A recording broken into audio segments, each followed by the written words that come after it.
ಹಾಸನದಲ್ಲಿ ಗಣೇಶೋತ್ಸವದಲ್ಲಿ ದುರಂತ ವಿಚಾರಕ್ಕೆ ಸಂಬಂಧಪಟ್ಟಂತೆ ವಿಪಕ್ಷ ನಾಯಕ ಆರ್ ಅಶೋಕ್ ಹೇಳಿಕೆಯನ್ನ ಕೊಟ್ಟಿದ್ದಾರೆ. ವಿದ್ಯಾರ್ಥಿಗಳ ಸಾವಿನ ವಿಚಾರ ತಿಳಿದು ಅತೀವ ನೋವಾಗಿದೆ. ಮೃತ ಕುಟುಂಬಸ್ಥರಿಗೆ 10 ಲಕ್ಷ ಪರಿಹಾರವನ್ನು ಕೊಡಬೇಕು. ಸರ್ಕಾರಕ್ಕೆ ವಿಪಕ್ಷ ನಾಯಕ ಆರ್ ಅಶೋಕ್ ಈ ರೀತಿಯಾಗಿ ಆಗ್ರಹಿಸಿದ್ದಾರೆ.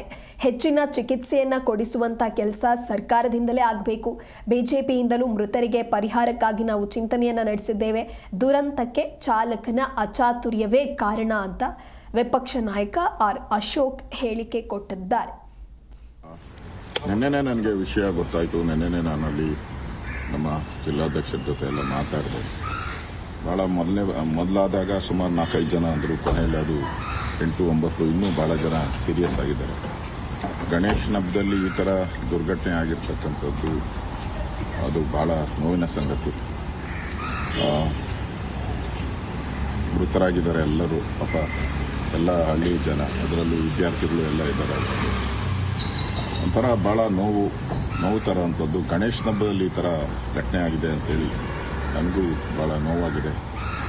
ಚಾಲಕನ ಅಚಾತುರ್ಯದಿಂದ ಆಗಿದೆ ಅಂತೇಳಿ ಮೊದಲ ಮಾಹಿತಿ ಬಂದಿದೆ. ಪೊಲೀಸರು ಕೂಡ ಅದನ್ನು ತನಿಖೆ ಮಾಡ್ತಾ ಇದ್ದಾರೆ.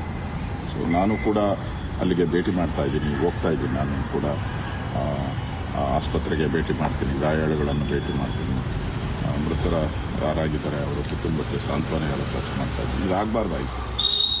ಗಣಪತಿ ಹಬ್ಬದಲ್ಲಿ ಈ ಥರ ಆಗಿದೆ ಅನ್ನೋದು ನನಗೆ ಭಾಳ ನೋವಾಗಿದೆ.